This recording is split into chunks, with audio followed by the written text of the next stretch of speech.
This is Tita Belle. So this time guys, ay maglalabas siya tayo. Meron tayong time mag-vlog. Medyo maaga po ang aking labas sa office. So yun naman talaga eh. So this time guys, sasamahan nyo ako ay pupunta tayo sa Fountain of Wealth.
Nandito na tayo guys, sobrang hangin guys. Ang sarap dito mamasyal kasi mahangin, no?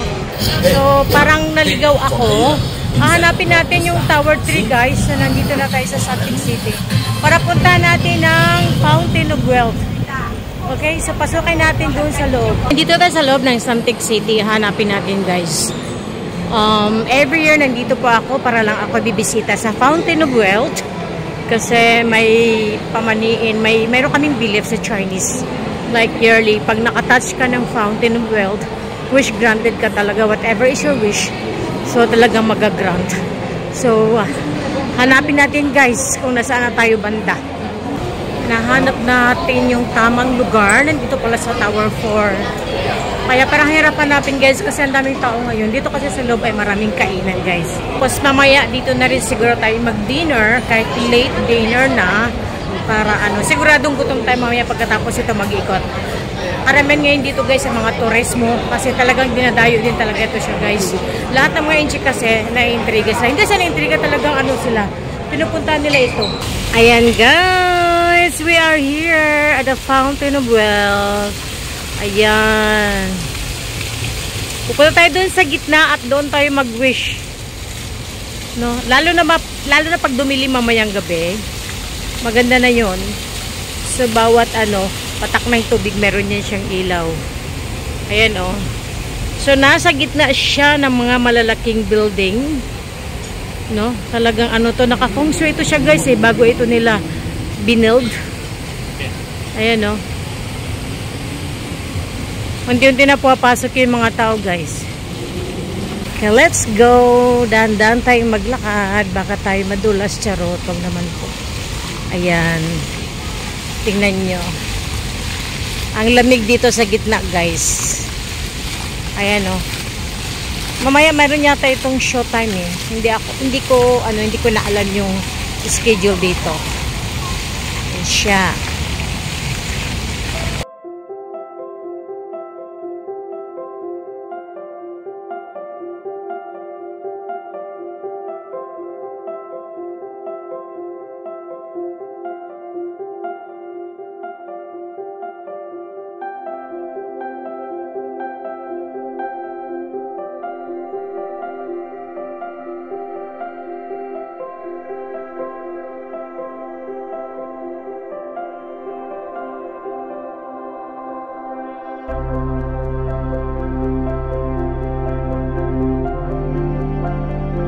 Dapat daw stretch mo talaga ng diretso ang inyong arms and then mag-wish na kayo sa sarili nyo. Tahimik lang. Yung talagang taimtim na pag-wish. And then see how nyo na lang kung ano ang magiging result sa inyong mga wish. So far naman guys, I am blessed kasi lahat ng mga wish ko nagiging granted yan. Every time mag-visit ako dito, walang regret. Kahit magbiyahe ako ng napakalayo, basta makapunta lang ako dito. Every year pa ako dito pupunta sa Fountain of Wealth nito.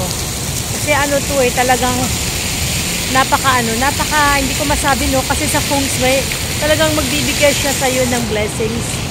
Just nice, so nakapag-touch tayo sa water. Sa Fountain of Wealth, nakapag-wish tayo. Ayan, mababasa natin tayo guys kasi lumalakas yung tubig. Okay, so this time ay pumapasok na yung crowd dahil paggabi na. Maghahanap tayo na makain guys. Magdi-dinner na tayo. Ayan napakaganda dito magstay. Kasi ang lamig. Ayan Yan. Dumadami yung tao guys. So sa entrance may limit na silang pumasok. Hindi pwedeng crowded dito. So ayan yung entrance.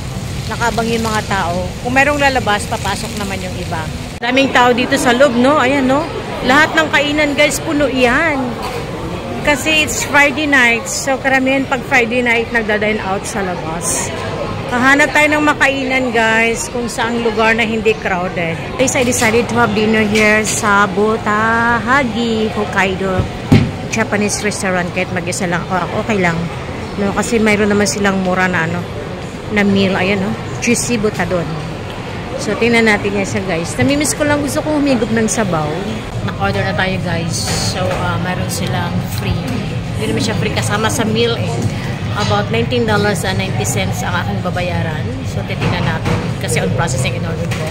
So ito ang napakasarap dito, ang kanilang Japanese tea, diba? So habang kakain tayo doon, tayo kukuha ng Japanese tea. Ayan ang ating Japanese tea. Ayan. So habang nagantay tayo ng ating order, mag-Japanese tea muna tayo. Pag kailangan pa ng tubig, free refill naman doon. So ayan ang ating in-order guys, dumating na. Ayan cheesy pork daw. Oh my God. Ayun. Meron siyang sesame. Baboy. Meron namang chawamushi. Ayan, my favorite. Chawamushi ka dyan. Ayan naman ang tinatawag na miso soup. Pure talaga yan siya guys, na miso soup, Umuusok pa, ang kanilang dessert. Yun, parang may green tea. Yung isa hindi ko alam kung ano yan. At ito naman yung beans na talaga alam niyo bang sarap na sarap ako dyan. Ayan Kain na tayo. Ang sarap guys. Ang lambot ng kanyang karne. So, kain ka ng masarap, Kasi nga, lagi kong sinasabi, nagtatrabaho tayo. We work hard for our money. Kaya, kumain ka ng masarap. Huwag natin parusahan ang sarili natin. Huwag kumikita ka ng pera. Kikita rin natin ang sarili natin. Diba? Mali yan. So, dapat kumain tayo ng masarap. Ganun ako guys. Pag anong gusto kong kainin ko talaga yan. Kasi nga, pinagtrabahuan ko. So, I don't care. Kung gusto kong mag-travel, mag-travel ako. Kasi pinagtrabahuan ko yan. Kaya, ganun ang aking pananaw sa buhay. Kung matanda na tayo, ito yung chawamushi. Chawamushi. I love it. Mainit pa ganun. Buhat naman. May kamahalan. Pero I don't care. I don't mind. Kasi these few days sobrang busy at medyo hindi healthy yung mga kinakain. Ito yung beef. Malasa. May appetizer pa siya. It's also beans din. Sarap. Diba? Okay tayo guys. Ngayon, magsasabaw tayo. Yung miso soup. Sarap. Alam mo ba pure na pure ito ang miso soup nila?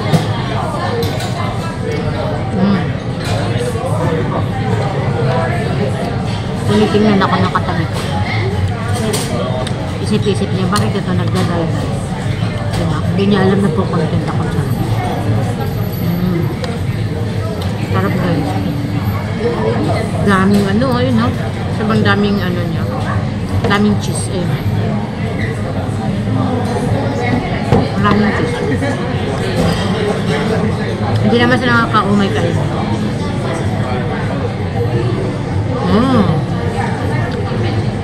Diba?